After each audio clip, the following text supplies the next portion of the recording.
Hi, Gary Zacharias here. You're listening to the Apologist Bookshelf. I've got something a little different for you today. It's not a book, and it's a magazine. And what's odd about that is it's a magazine that's no longer being published. So at this point, I'm sure you're saying, "Well, what's the point?" Well, bear with me.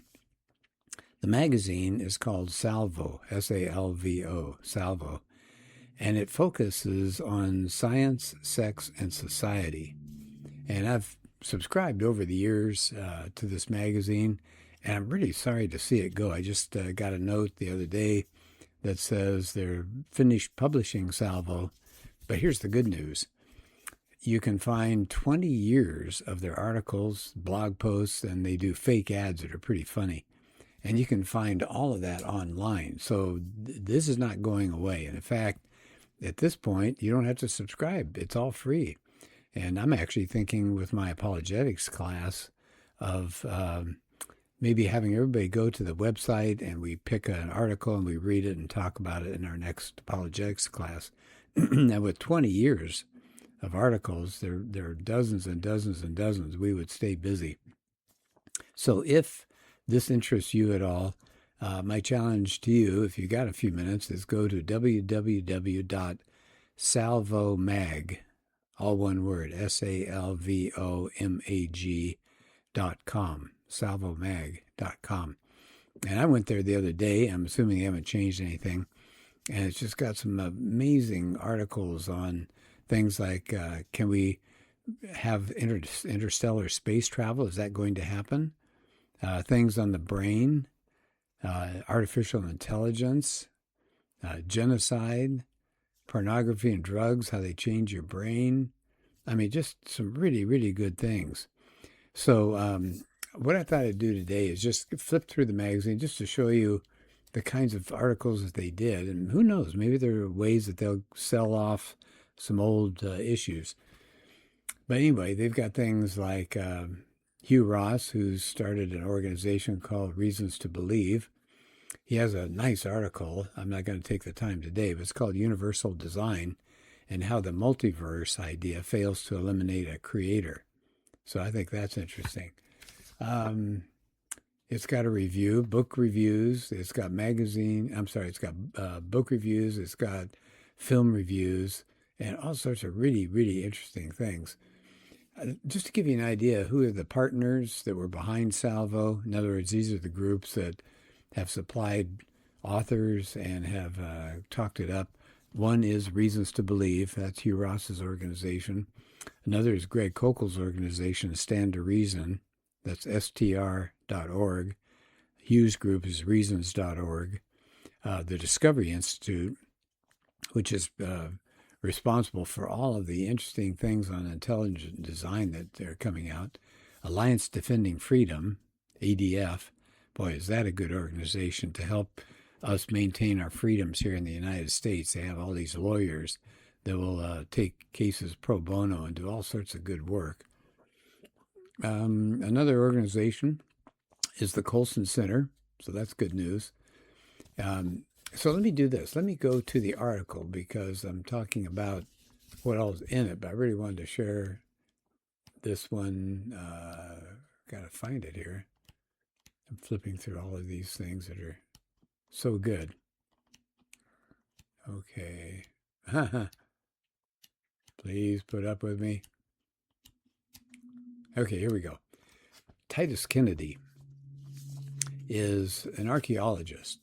So right there, he's got my attention because I can't imagine anything more fun than digging around in dusty old scrap heaps or into the dirt and coming up with a new Egyptian dynasty or something like that. I really like that kind of work. I think that's fascinating. He's a field archaeologist, so he's actually out there doing things. He's put out a couple of books, and I've actually done some of his books as far as podcasts. But he's been involved in excavations and survey projects at several really important archaeological sites in biblical lands, and he's conducted artifact research around the world. So his article in this issue of Salvo, to me, is fascinating. It's titled An Exodus Mystery Solved, ? And what he's going to do in this one, and I'll share it with you in just a second, he is going to name who he believes was the Pharaoh of the Exodus. So if you've ever thought, oh man, the Old Testament, you get back in those old days, I mean, how do you know any of that's true? It's just kind of dim memories. It's just oral traditions passed along, and it could be all mythological. But because Kennedy's been out there in the field, he's put together a really interesting piece. So let's go through it. He says, of course, we really don't know the identity of the infamous Pharaoh who chased Moses and the Israelites when they fled Egypt. He said scholars have tossed around ideas, and some scholars, of course, say the whole thing's a fairy tale. So he says it's a problem. His name is not specified in the Bible. It just says Pharaoh. But he says there are clues that point to a specific period and a specific person. So let me back up a step. So what's going on here is he is tying the story of the Exodus into real history. Okay, it's not just a once upon a time, time for a fairy tale. It's legit. So let's go through this. Here's the first clue. Just the title Pharaoh is given, but he said even that is a clue. He said Pharaoh comes from an Egyptian phrase that means great house, and it only came into use for the king of Egypt during the 18th dynasty. So what are we talking about there? That implies that the Exodus and the writings of the story there took place around the 15th century BC or later. And I said that's intentional to not name an enemy ruler. He said you find that in numerous texts of that period. Whereas later books like Kings and Isaiah actually name some of the pharaohs, but they didn't name them back in this time period, in that 15th century. All right, so that's one clue. Here's another clue. The pharaoh whose reign preceded the Exodus had a really lengthy reign, over 40 years. Now, how do we know that? Well, remember what happened. Moses flees Egypt. He's killed an Egyptian, and apparently some people saw him do it, so he's running for his life. It says he didn't return until 40 years later, when the pharaoh that was trying to kill him died. So we know the pharaoh lived for over 40 years. He said, back to Kennedy here, he said that narrows the field of the possible pharaohs down, since hardly any of them reigned for more than 40 years. And if you go to that 18th dynasty, which he's saying around 1500 BC, only one, Thutmose III, he reigned for 54 years. That may qualify him for the pre-Exodus pharaoh. And then he was succeeded by his son, Amenhotep II. And it says it's implied that the Exodus pharaoh himself was not a firstborn son, because he would have died, wouldn't he, during the 10th plague. And when you find out that's exactly what the Egyptian story tells us, Amenhotep was not the firstborn. He had an older brother who had died about 2 decades before Amenhotep became pharaoh. Here's one more clue, another chronological clue. There are Bible passages that recount how many years occurred between the Exodus and a certain time period for Solomon or whatever. So we see in 1 Kings 6:1, there's a reference to 480 years prior to the 4th year of Solomon, and 340 years prior to Jephthah. That's in Judges 11:26. 19 generations from the Exodus to Solomon. That's 1 Chronicles 6:33 to 37. So they said they counted solar years. And so if you start crunching the numbers, so the 4th year of Solomon was 967 BC. So you start, adding those numbers up, and you get around 1446 BC. Well, guess who was king or pharaoh at that time? Amenhotep II. But now the article goes on, because all by itself, I would say is good. It's interesting, but I don't think it's really a knockdown, drag out, sure thing. So he says there's more information. We get about 40 years after the early years of Amenhotep II, there's a reference that they found that talks about the nomads of Yahweh. Nomads of Yahweh actually uses the name Yahweh. This is an Egyptian comment that there were nomadic Israelites wandering around east of Egypt.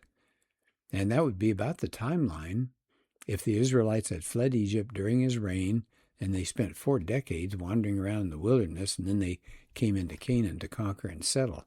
So you put that together, and there's going to be more to the article, which really is super interesting.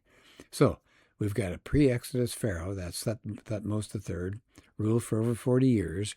A new Pharaoh comes in about 1446 BC, was not a firstborn son, that's Amenhotep II. There were Yahweh worshippers wandering around in the wilderness east of Egypt, and there was upheaval in Canaan 40 years later. That's all in an 18th dynasty setting. He says, but that's not the only evidence. So what else is going on? Well, he says, think about this. We know the story of Moses. He was sent down the Nile River, picked up by a princess and adopts him. And they said, that's probably Hatshepsut, the only daughter of Thutmose I and Ahmose, who survived past infancy and then became a female pharaoh herself.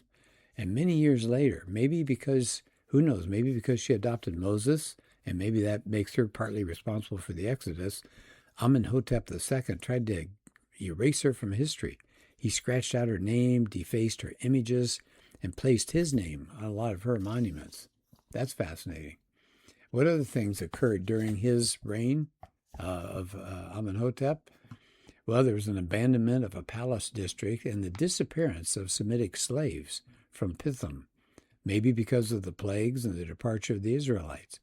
It says may have been recorded actually about the chaotic time of the plagues by an Egyptian during the 18th dynasty whose name Ipuwer appears during the reign of Hatshepsut and Thutmose III.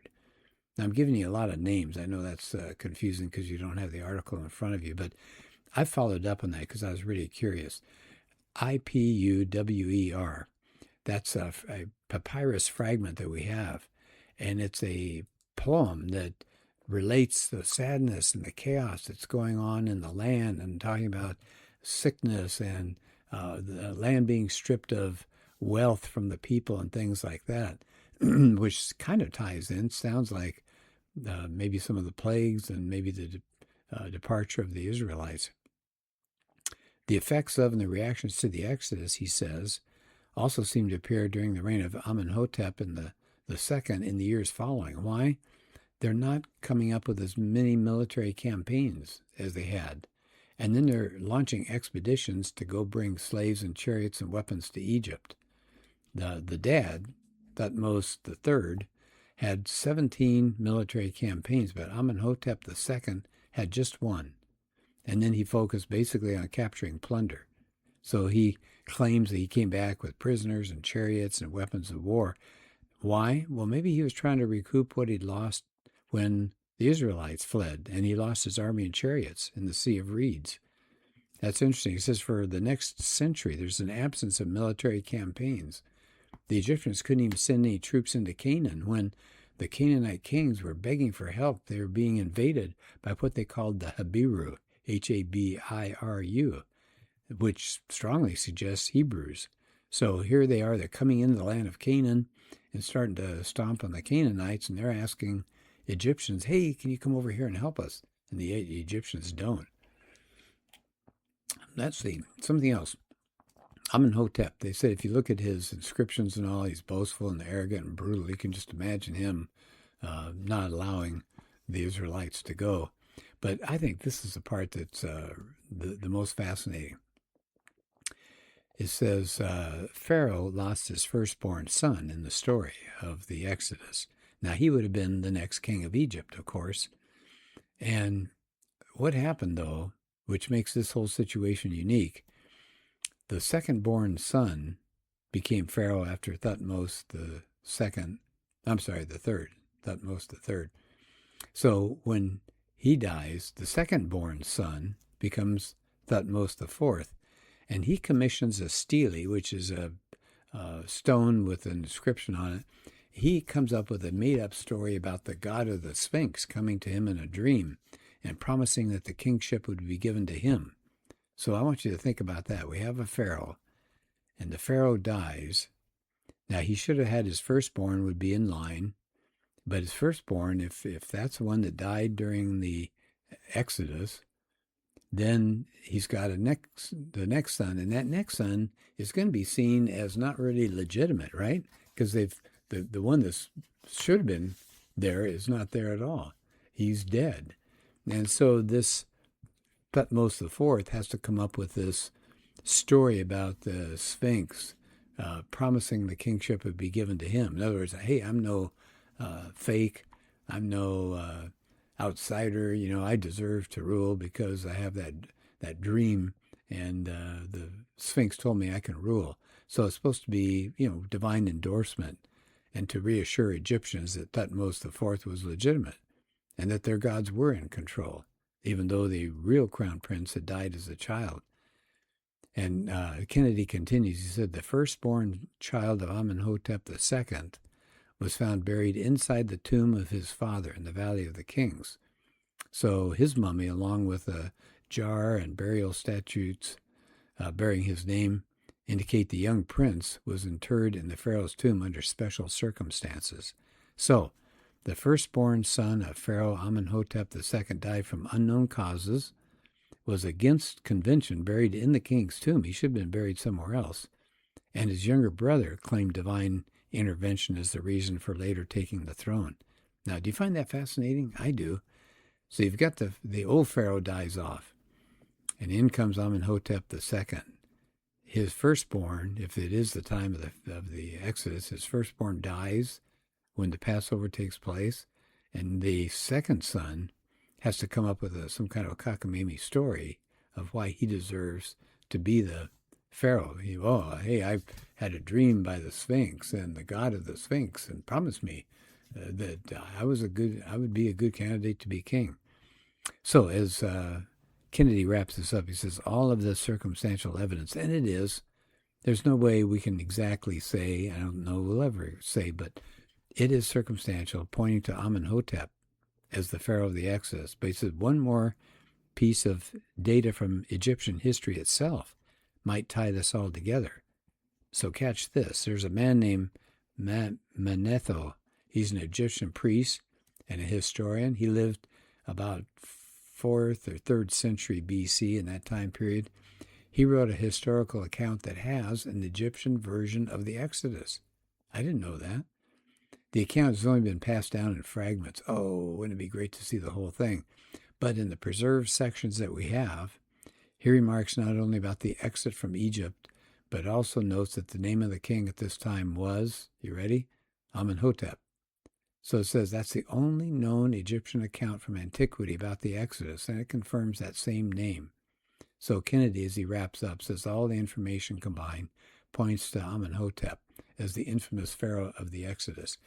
Now, if you think Kennedy is just kind of winging all this stuff and just pulling it all out of thin air, he's got, at the end here, notes. He's got 22 different notes of where he got his information, different books and different articles, and it's all legit material, fascinating material. So I would suggest Kennedy. Look at some of his material. Titus Kennedy. And Titus and then Kennedy, Kennedy. So that should give you an idea of the kinds of things that you encounter when you read Salvo. Now, I'm disappointed, like I said. I wish it was still being sent to people's homes. But I'm also grateful that all the articles have been parked online. So if you think this one is interesting, or you want to learn more about AI, or the problems with pornography, or what it means, gender confusion today, what's going on with that, all sorts of areas of technology, this is an excellent source that you could use. So I would highly recommend www.salvomag.com, SALVOMAG.com. So thanks so much for being part of the podcast today. A little different. I'll get back to doing a book next time. Thank you, and have a good day.